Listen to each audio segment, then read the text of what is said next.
তেরঙ্গা প্রণাম করে তবেই চেম্বারে ঢুকবেন। বাংলাদেশের রোগীদের জন্য নতুন ব্যবস্থায় চিকিৎসকের। বাংলাদেশের জাতীয় পতাকার অপমান হয়েছে। ভাইরাল হওয়া একটি ভিডিওতে দেখা গিয়েছে ভারতের জাতীয় পতাকার উপর দিয়ে হেঁটে যাচ্ছে বাংলাদেশের লোকজন। ভারতের জনসাধারণের কাছে যা চূড়ান্ত অপমানজনক। প্রতিবাদে গর্জে উঠেছেন সবাই। চিকিৎসক মহলেও কেউ কেউ সিদ্ধান্ত নিয়েছেন বাংলাদেশ থেকে আসা রোগীদের দেখবেন না। এই অবস্থায় অভিনব সিদ্ধান্ত শিলিগুড়ির এক চিকিৎসকের। বাংলাদেশ থেকে আসা রোগীদের পুরোপুরি ফিরিয়ে না দিয়ে প্রতিবাদের এক অন্য পন্থা অবলম্বন করেছেন তিনি।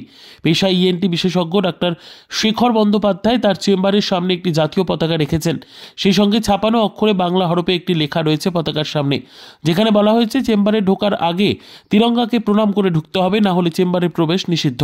কেন এই ব্যবস্থা? উত্তরে ডাক্তার শেখর বন্দ্যোপাধ্যায় বলেন, যারা আমাদের দেশে আসবেন তাদেরকে আমাদের পতাকা সম্মান করতেই হবে। এই মুহূর্তে বাংলাদেশের পরিস্থিতি দেখে মনে হচ্ছে সেখানে চূড়ান্ত অরাজকতা চলছে। চিকিৎসকের এই সিদ্ধান্তকে সাধুবাদ জানিয়েছেন রোগী ও অন্যরা। আমার নাম পিয়াং দত্ত, আমি ইউকে লন্ডনের বাসিন্দা।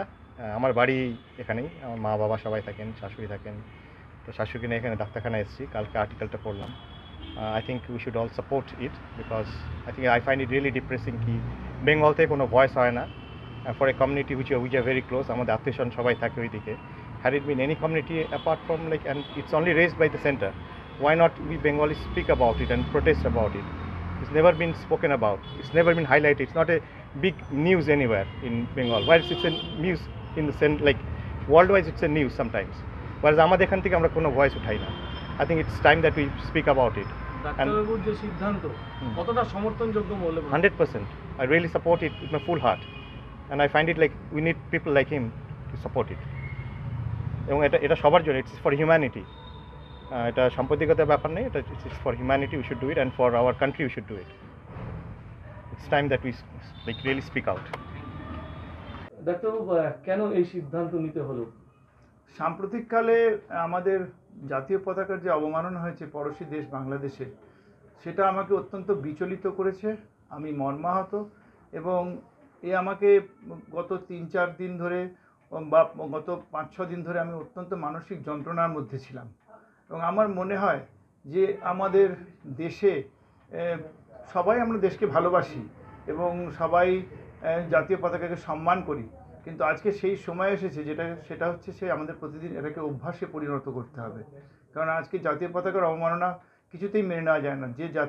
যে দেশের মাটিতে আমরা মানুষ, যে দেশের নুন খেয়েছি আমরা আজকে যেটুকু খেতে পড়তে পারছি শুধু এই দেশের জন্যে, সেই জাতীয় পতাকাকে পদদলিত করাটা আমি কিছুতেই মন থেকে মেনে নিতে পারিনি।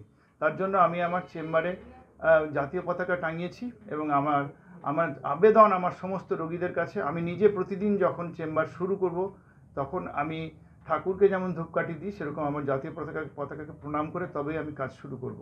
এবং এটা আমাদের যেন নিয়মিত অভ্যাস হয়, যাতে করে আমরা হৃদয়ের মাঝখানে দেশকে রাখতে পারি সবচেয়ে আগে।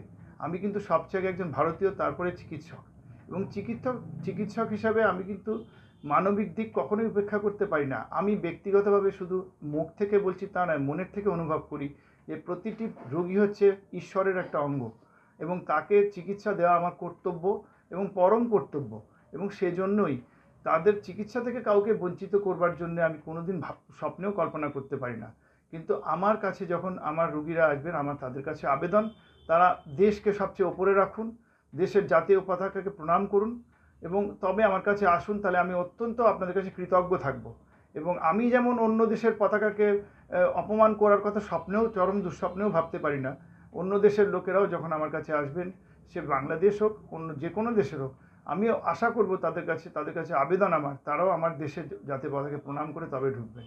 তবে সেটাই আমার কাছে সবচেয়ে আনন্দের দিন হবে।